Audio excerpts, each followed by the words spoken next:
Assalamualaikum warahmatullahi wabarakatuh. Perkenalkan, nama saya Octavianus Malindo dari Prodi Ilmu Komunikasi UT Bogor. Ingin menjawab soal-soal dari tugas 1 yang Bapak tutor berikan. Jawaban yang pertama adalah, dalam logika, term itu adalah kata atau kelompok kata yang digunakan untuk menyatakan sesuatu. Term adalah unsur dalam proporsi. Yang pertama adalah contohnya term konkret dan term abstrak. Konkret itu contohnya dia menuju pada objek yang nyata secara fisik gitu.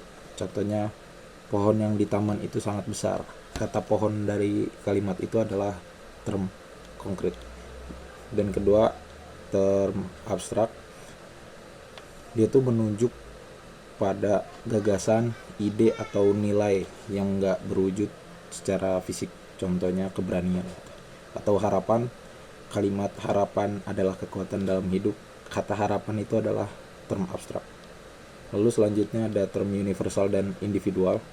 Yang universal ini berlaku untuk seluruh anggota suatu kelompok atau kategori tertentu. Contohnya kalimat setiap manusia memiliki hak untuk hidup.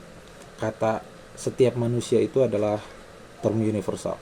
Dan yang di individual merujuk pada satu objek atau entitas tertentu. Contohnya Jakarta. Jakarta adalah ibu kota Indonesia. Kata Jakarta itu adalah term individual. Lalu ada term positif dan negatif. Yang positifnya itu menyatakan keberadaan atau sifat yang dimiliki sesuatu secara afirmatif.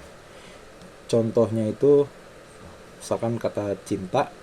Cinta adalah kekuatan yang menggerakkan dunia. Kata cinta itu adalah sesuatu term yang positif. Yang negatifnya menyatakan ketiadaan, kekurangan, atau hal-hal negatif. Contohnya kebohongan. Maka kebohongan dapat merusak hubungan. Kata kebohongan itu adalah term negatif. Lalu jawaban nomor 2, logical fallacy atau kesesatan dalam berpikir membuat argumen menjadi lemah atau menyesatkan. Macam-macam logical fallacy adalah yang pertama ad hominem atau menyerang pribadi. Menyerang karakter atau pribadi lawan bukan argumennya. Contoh, kamu jangan dengarkan pendapatnya tentang pendidikan. Dia bahkan tidak lulus kuliah. Nah, lalu yang kedua adalah false dilemma atau dikotomi palsu. Menyatakan bahwa hanya ada 2 pilihan ekstrim. Padahal masih banyak alternatif jawaban lain. Contohnya, kita hanya punya 2 pilihan, naikkan pajak atau negara bangkrut. Gitu.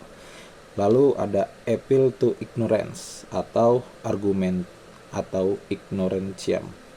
Penjelasan menganggap suatu klaim benar karena tidak bisa dibuktikan salah. Contohnya, tidak ada bukti alien itu tidak ada. Jadi pasti mereka ada gitu. Lalu bagaimana agar terhindar dari logical fallacy atau kesesatan berpikir? 1. Pelajari jenis-jenis fallacy agar Anda bisa mengenalinya saat berdiskusi. Kedua, evaluasi argumen berdasarkan data dan bukti. 3. Pisahkan antara orang dan ide. 4. Gunakan struktur logika formal. Dan yang kelima, jangan terburu-buru menyimpulkan. Sekian dari saya. Assalamualaikum warahmatullahi wabarakatuh. Terima kasih.